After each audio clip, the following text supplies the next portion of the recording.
Hello everyone, Randy here at Pantera Apps. We're going to go through the main report window of AIM 360. So in this screen, this right here, we have all the information about the vehicle. This will scan the font right off the vehicle. It'll scan the barcode or QR code.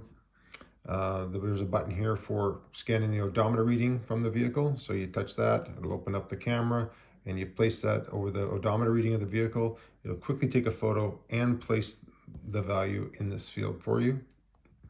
Same thing with the license plate. You touch that, turns the camera on, hold it over the plate. It'll take the information from the license plate and place it directly into the report. Unit number as well. If the vehicle has a unit number and you want to record that, you touch that, opens up the camera. Fuel level. You can let somebody know how much fuel's in the vehicle. Inventory type, so it automatically gets stored into the company inventory. If you want to store it somewhere different, you can select it from here. If you want to put it into sold inventory or external inventory, you select that from here.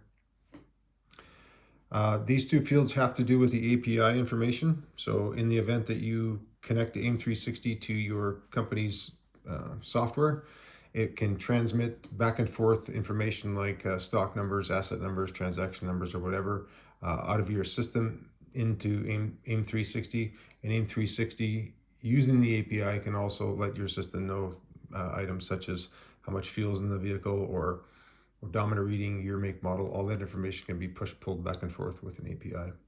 Most people aren't going to be using the API. You're just going to be wanting to do static condition reports on vehicles. The miscellaneous fields here. So from the settings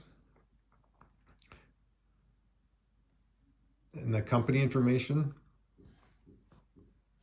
right here, you can give labels to 3 miscellaneous fields in the report.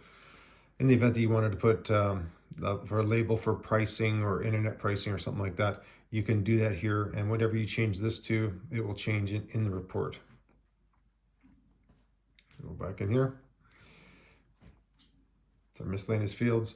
Vehicle origin, you can put in here if it came from the auction or a trade-in or whatever, you can put that information in here.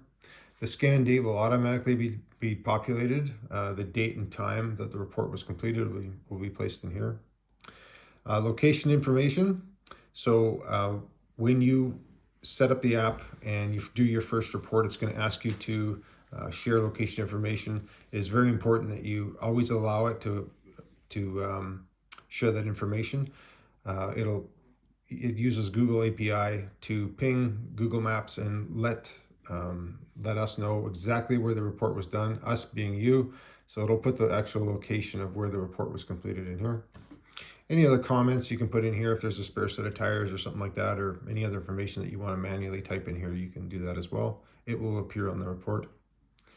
And a couple other little fields here for customer name, phone number, and customer address here. In case in the event that you're doing a trade-in, you might want to have a little bit of extra information. So that's our main report window. Save, return home. And in this screen here, the only 2 things that the app really wants to, in order to save a report, is the VIN and the odometer reading. So once we've scanned a VIN, it's going to want an odometer reading in order to save a report. So if you don't have an odometer reading or you can't see it, you can put like 111 or 999, something in here, and then save the report, and it'll save it and push it to the cloud. It does want this information here in order to save a report. It's not necessary to do the rest of the items at the bottom here, the options, the photos, the condition, tires.